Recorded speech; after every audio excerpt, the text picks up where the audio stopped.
Sloabie Nation, welcome back to another DIY Wednesday, and today I have something really fun I don't know what this is. So today I'm going to share with you guys a DIY on how to create your own chokers. Now if you guys have checked out my last video, which was a Zara haul video, I did no talking in it, and a lot of you guys really enjoyed it. There was one little clip where I was showing y'all my little bow sueded choker, and actually I did not get that from Zara, but so many of you guys complimented it and liked it, and I just thought, well, I have so many more of these and I've made them all, so I thought, well, I can go ahead and just create a tutorial for you guys, and hopefully you guys will enjoy them too. The lighting just totally changed on me. But if you guys can't tell, I just got a fresh haircut. And I've had this haircut since May. Actually, when I moved to this studio, this workspace here, the first thing I thought about doing was getting a haircut. I just thought, you know what? I feel like a girl boss. I should have a girl boss haircut. And this is what came out of that. And yeah, let's go ahead and get started. Alright, it's pretty given that you are going to need some suede cords for this. Yep.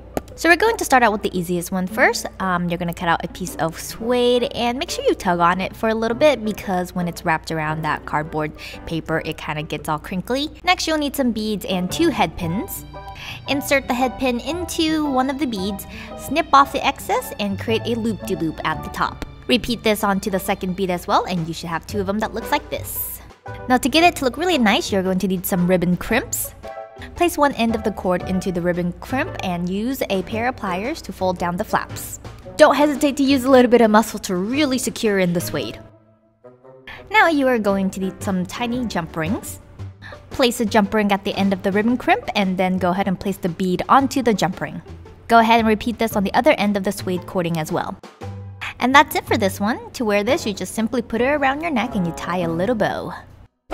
Okay, up next you are going to cut out another piece of suede. On each end of this piece of suede, go ahead and crimp it down with a ribbon crimp. Now cut out another piece of suede that is the same exact size and also add crimps to that as well. With a giant bead and a loop pin, this time go ahead and insert the loop pin into the bead and then creating a loop at the other end of the pin.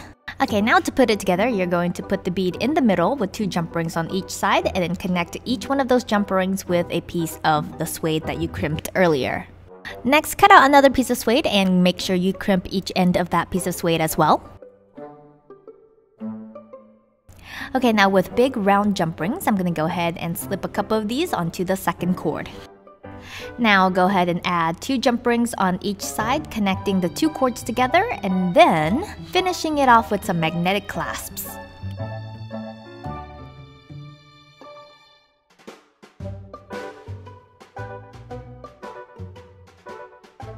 Okay, something a little bit more complicated. Let's triple up the layers.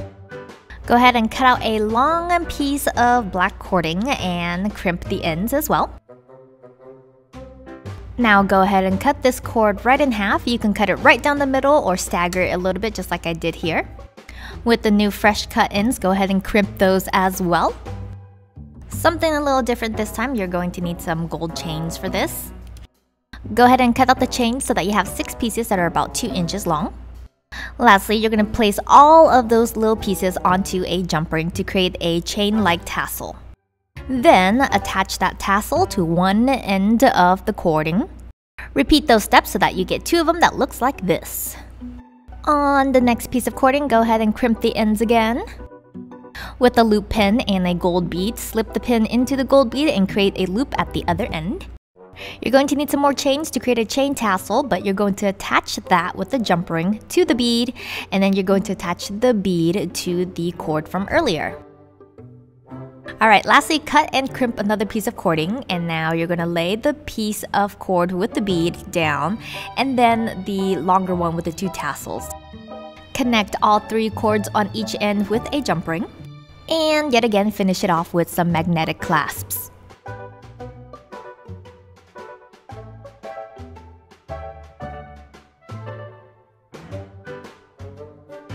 Okay, last but not least, and probably the most complicated out of them all, go ahead and grab some more cording and cut out about 2 inches and crimp the ends.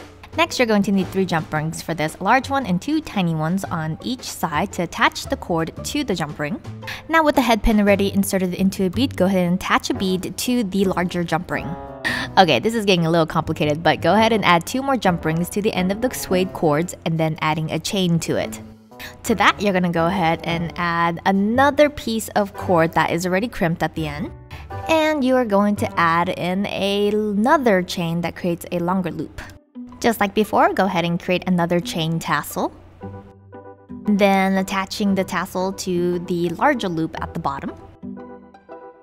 Then finally, at the end, go ahead and add in 2 jump rings and finishing it off with some magnetic clasps.